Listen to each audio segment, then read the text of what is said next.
Nagsalita si Senator Robin Padilla kaugnay sa naging marahas na paglusob ng PNP SAF sa mga religious compounds ng KOJC kasabay ng paghihikayat kay Senator Risa Hontiveros na Sabi ni Diego Latigo, pakulay na kayo. Wala na magpapakulay dito, Diego Latigo. Ni-recruit na ng ibang mga vlogger. Ginawa na ng GC. Tapos sinabing, huwag kayong pupunta sa Banateros ha. Dito lang kayo sa amin. Pag nagpunta kayo doon, tatanggalan namin kayo ng jacket. Mawawala kayo dito. Hindi na kayo kasali, hindi na namin kayo bati. Huwag kayo nanunood doon. Dito lang kayo. Dito lang kayo magpapakulay. Huwag kayo magpapakulay sa kanila. Marami na silang pera. Kami, resort lang. Ay, mali. Walang ganun. Nagawa din ng investigasyon sa Senado. Samantala, naniniwala si Senator Padilla na pinag-isipan ni Vice President Sara Duterte ang kanyang desisyon na magbitiw sa gabinete ni Pangulong Bongbong Marcos Jr. Narito ang balita ni Hannah Jane Sancho. Naniniwala si Senator Robin Padilla na hindi nagpadalos-dalos si Vice President Sara Duterte sa desisyon niyang magbitiw sa gabinete ni Pangulong Bongbong Marcos Jr. Desisyon yan ni VP at ako naman naniniwala na sa lahat ng desisyon ni VP pinag-isipan niya. Record ang magsasabi na si VP ay isang profesional na tao, isang abogada, isang mayor na naging mayor ng 3 beses dito sa Davao na walang iniwang utang. Kaya kailangan tandaan po yan ng mga kumukutya sa kanya na nagsasabi na hindi, si VP pumalpak. Saan? Siya nga lang yung ahensya lang ng gobyerno niya ang laging binibigyan ng award. Alam mo, yan ang isang bagay na nakakalungkot. Hindi, masaya tayo na nag-resign si VP Sara Duterte so that we have a leader that would speak for the oppressed. But, ang nakakalungkot dyan, isa na nga sa kanya, isa na ho siya ang pinakamataas na secretary pagdating sa performing department ng ating bansa. Which is, lahat ng survey, siya ho ang pinakamataas. Performing, magaling, siya ho talaga. At ito ay back up with data. Hindi ho ito kwentong bururot lang. Ito ay may data kung bakit siya ang isa sa pinakamagaling.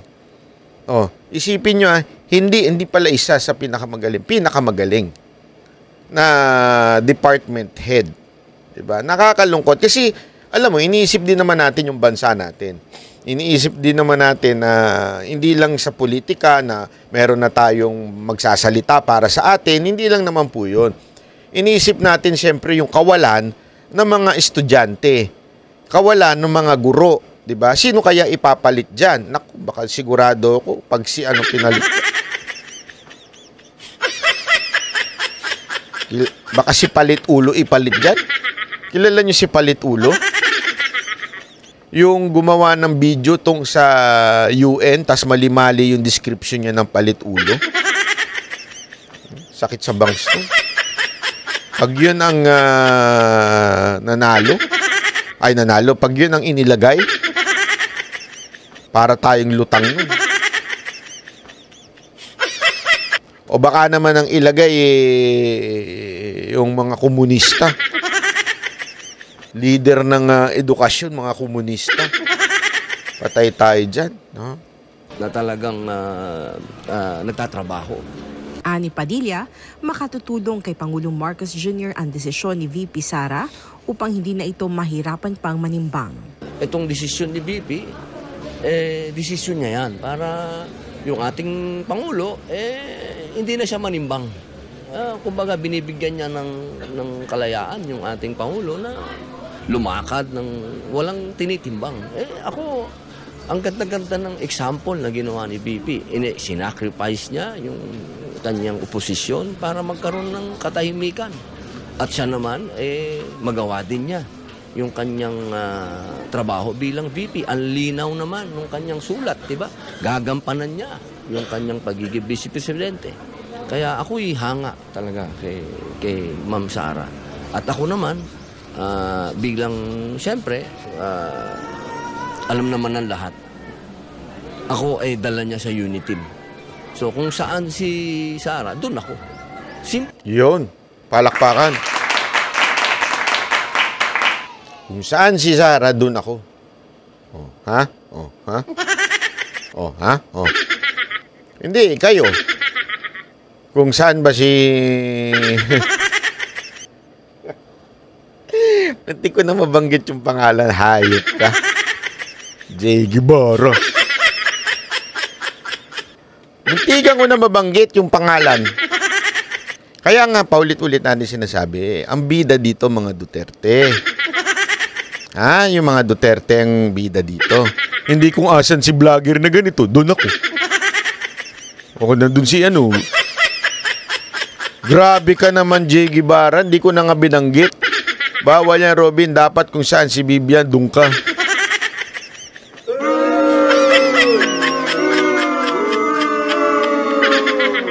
Huwag ganun. Kung saan si BP Sara, doon tayo. Huwag yung kung ano mga sinasabi ninyo. Lang. Samantala, hindi naman maitago ni Senator Padilla ang pagkadismaya kasunod ng marahas sa paglusob ng mga armadong PNP staff at CIDG sa mga religious compound ng the Kingdom of Jesus Christ, particular na sa headquarters nito sa Davao City, Prayer at Glory Mountain na matatagpuan sa paanan ng Mount Apo, at sa Kitpog Compound sa Malungon, Sarangani Province. Ikinalungkot ng senador na labis na naapektuhan ng mga batang nakatira sa mga religious compounds na ito. Una po sa lahat, ang message ko ay... Kung asan si Morales, doon ka? May bago kang bayani, J. Guevara. Nagbuwis ng buhay yan para sa bayan, ha? Huwag mong inaano yan. Sama ng ugali yung mga banateros kayo. Nagbigay ng buong buhay niya yan. Sinangkalan niya ang buhay niya tapos ginaganyan niyo.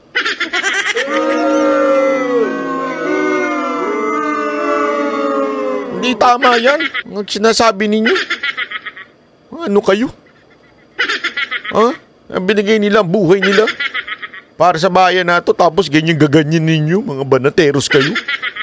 Kayo talaga mga pasimuno ng di pagkakaisa, nangaaway kayo.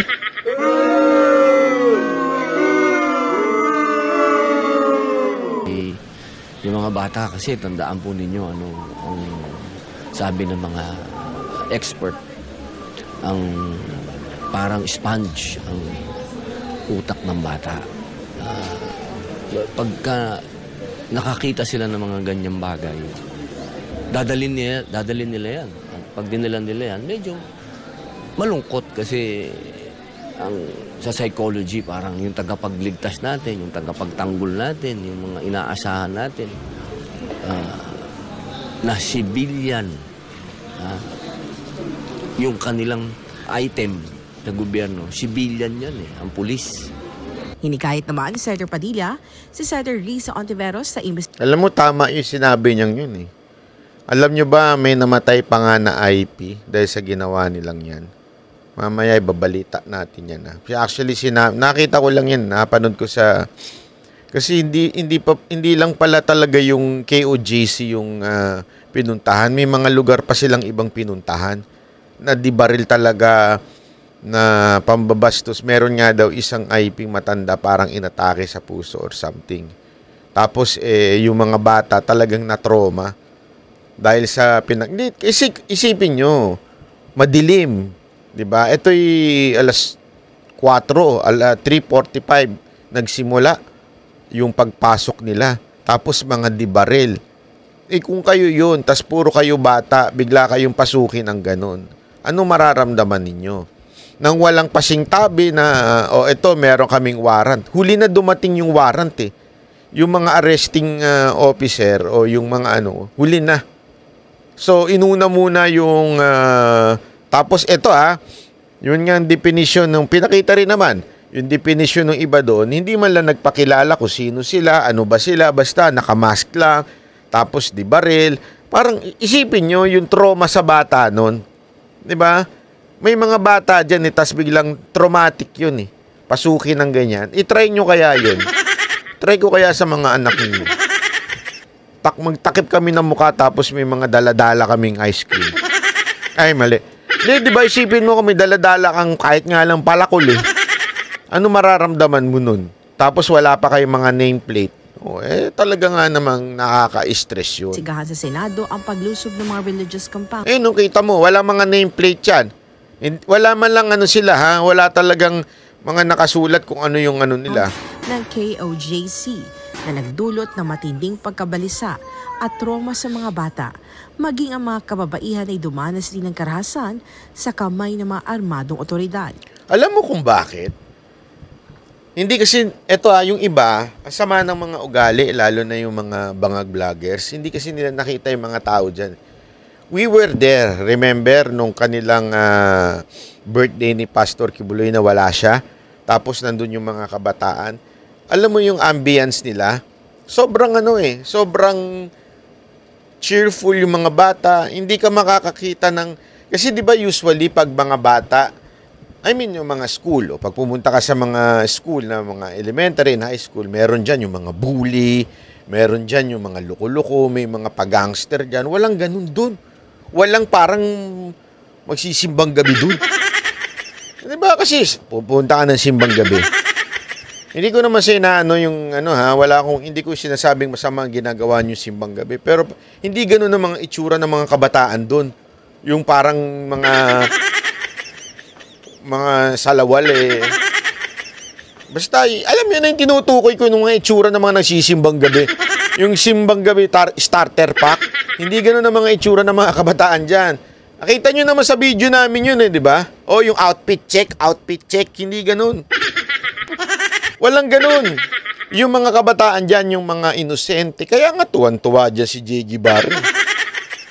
Yung mata ni J.G. Barro dyan, paikot-ikot Parang demonyong naghahanap ng... ganun-ganun si J.G. Barro. Kasi yung mga itsura ng mga kabataan dyan, talagang mga, mga inosente. Hindi yung dugyot. Alam mo yun, hindi yung starter pack, mga ganun. Yung outfit check. Panay nga ang tingin ni J.G. Barro sa gilid Ganun ang mga itsura ng mga dyan. Tapos biglang lulusubin ng ganyan. Grabe. Kailangan anya na maging patas ang senadora sa gagawing pagdinig dahil nasa ilalim ng komite nito ang pagtutok sa kapakanan ng mga kababaihan at kabataan. Kailangan natin yun gamutin.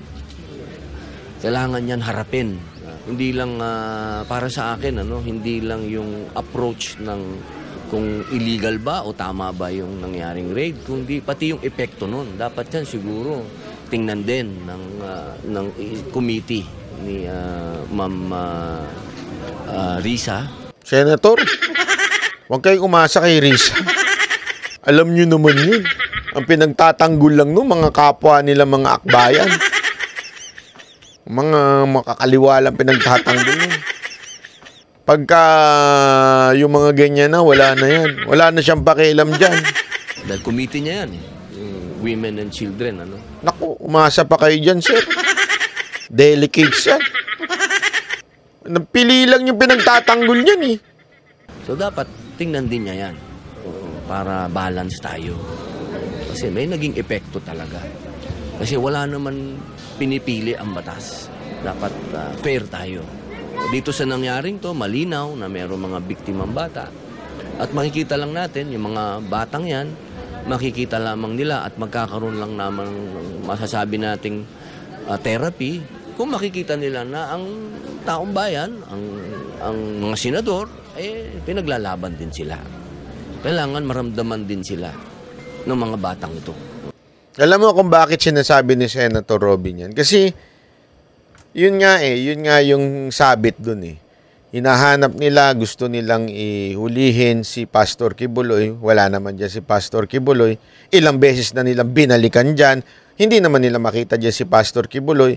Pero kailangan nilang pasukin yung mga bahay ng iba pang mga katutubo dyan. Tapos kailangan pa nilang halughugin yung eskwelahan na sandali, out naman ata yun. Wala ho sa una-una, wala ho sa batas yan na hahalughugin mo ang lahat nang hindi ka nagpapaalam ng maayos. Hindi naman po yan bahay lang ni Pastor Kibuloy. At saka tandaan ninyo, si Pastor Kibuloy hindi na siya ang pinaka-head niyan eh. May senior pastor na ho sila dyan. Siya ho ay parang advisor o emeritus na lang nila. Hindi naman na po dyan si Pastor. Kaya nga, di ba, pati nga yung pamamahala niyan ay na kay Pangulong Duterte na. So, bakit dyan? Bakit kayo wala naman o dyan? Gusto nyo malaman kung asan? Hindi ko rin alam. Gusto nyo malaman? Tanong nyo kay Pangulong Duterte. Baka mamaya sabihin na naman nila, si Banat Bay, alam kung asan. No? Hindi ko po alam. Napo akong kinalaman dyan. Pilipino yan. Nasa isang bansa tayo. May nangyaring ganito, dapat maramdaman ng mga batang yan na kinakalinga din natin sila. Samantala may mensahe naman si Senator Padilla para sa mga Kingdom citizen. Ang message ko sa ating mga kapatid dyan, maging matatag po kayo at ito pong mga ganitong pagsubok na dumadating sa inyo. Ito po yung sinasabi sa atin, hindi lang sa libro ng Biblia, kundi sa Biblia ng mga Muslim, ang Quran, ganyan, na tumatamis yung faith mo kapag nakakaramdam ka ng mga ganitong pag-uusig. Yung katuruan na binabasa mo, nakikita mo sa'yo. So, ibig sabihin, ikaw na yun. Ikaw na ngayon yun. Napakasarap ng pakiramdam na yun. At ito pong bagay na ang dala po ninyo ay gospel. Dala po ninyo ay message ng Panginoon, isang bagay po yan na napakasarap ipaglaban. Yan po kumbaga, kung titingnan natin ang history ng kasaysayan ng Christianity, talagang nandun talaga yun. Yung pagsubok, pag dumating, kung paano. Talaga nandun yun, Senator Robin Padilla, yung si Judas. Diba? Totoo naman eh. Ibinenta. Hindi, papaliwanag ko lang sa inyo kung ano sinasabi ni Senator Robin Padilla. Kasi sabi nga niya dito, na parang, di ba, sabi nga, blessed are the pure in spirit. So, napaka-importante. Blessed are those persecuted. Ngayon, nakikita mo na ngayon to sa buhay mo. Di ba? Na napa-persecute ka. Kasi ako naniniwala ako, this is not laban lang kay Pastor Kibuloy. Hindi. Ito ay talagang persecution ng buong church na nila. So, pinapersecute kayo ngayon bilang isang iglesia, bilang isang church sa inyong pananaw at paniniwala. Ngayon, at least napupurify kayong tuloy-tuloy, kayo'y dumadaan ngayon sa isang matinding pagsubok. Alalahanin nyo lang na talagang ganyan ang mga demonyo. Meron dyan, nagbenta ng ilang pilak yon para iano si Kristo. Yan din. Sigurado ako meron din niyang nagbenta ng kanyang prinsipyo. Kahit alam niyang mali yung gagawin, ginawa nila, inutusan niya yung mga tauhan niya na mag-raid ng ganyang kadahas. So, ibinenta niya rin yung puri niya, nga. Tapos, hindi lang o ganyan, may mga demonyo rin. Di ba? Kung matatandaan ninyo, merong mga nanghuli doon sa mga apostles, yung mga naiwan. Merong, they were persecuted after ni Christ na umakyat na sa langit. Ibig sabihin, may mga demonyo. May mga demonyo din. Mga nagpagamit sa demonyo. Okay? So, easy lang, ha? Lagi nyo lang tatandaan. Maganda yung sinabi ni Senator Robin dito. Mo siya tatanggapin. Kaya, lakasan nyo po yung loob nyo, kasama nyo po ako, nagdarasal, at matatapos din po lahat ng pagsubok na to. At pagkatapos nito, matagumpay tayong lahat, inshallah. Para sa ayan, ha? So, maganda yon. Ang ganda ng message ni Senator Robin Padilla nun, na, darating. Sabi nga alam mo, isang magandang magandang versikulo, yung, kaya lang hindi ko memorize.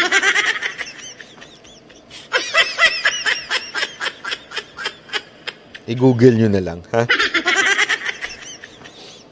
yung mga sufferings na dinadaanan natin ngayon is not worth comparing sa glory na matatanggap ninyo. Kasi no one can say kung sino ba talaga ang may relasyon sa Lord. No one can say that. Hindi mo pwedeng sabihin na itong iglesia lang na to, ito lang ang merong relasyon kay God. Hindi, walang ganun. Relationship, it's a personal relationship. Okay, so yung talagang merong personal relationship kay Lord, lagi nyo nang tatandaan yan na someday all the things that is happening on earth is not worth comparing sa glory na matatanggap ninyo pagdating nyo sa tamang panahon, pagdating sa langit, di ba ho? So, yun ang ano diyan. Lagi nyo lang kung pagkakatandaan. Hindi naman po, kasi ano lang naman po yan, yung paghihirap, hindi ko nilalang lang ha, yung paghihirap sa mundo lang naman na ito yun eh. Diba? Maraming magkakasakit, magkakahirap, mamamatay. Pero yung sarap na makasama mo na ang Panginoon mo, iba yun. Diba? It's not worth comparing, ika nga. Yun. Kaya palakpakan natin. Yung iba kasi dito, akala, ito walang biro ito ha. Ito ang akala ng mga tao. Lalong-lalo na yung mga kurap na nasa gobyerno. Yung akala nila forever silang nandyan. Hindi, ito ha. Ito, isipin nyo na mabuti to. Marami sa mga tao nasa gobyerno, akala nila tatagal sila forever dyan. First, hindi sila tatagal forever. Kahit tumagal man sila forever, kahit magkaroon sila ng 2 term o 3 term. Di ba si Ferdinand Marcos Sr. nga, ilang term yun? Naka 21 years. After nun, isipin nyo to 21 years siyang namayagpag. Diba? 21 years siyang hari, presidente. Pero, hindi nyo ba naisip to na kahit anong pigil ng tao na hindi mamamatay, mamamatay. Kailan yung namatay si Ferdinand Marcos? Hindi ko sinasabing masamang tao si Ferdinand Marcos Sr. It's not for me to say that. Pero naging presidente siya, naghari siya for 21 years. Sabi mo na lahat ng tao sumusunod sa'yo, bla bla bla. Ang tagal na nun, kailan yun? Ilang taon na siya ngayong patay? Di ba? And tanda natin, that's for eternity. Akala kasi nung iba, pag namatay ka, napipikit ka na lang, tapos lumilipad ka na lang sa langit, parang may ulap. Ganun ka. Hindi ho ganun ang buhay. There is a second life like this. The same like this. In a glory state. Same. And that would be forever. Eternity. Walang katapusan.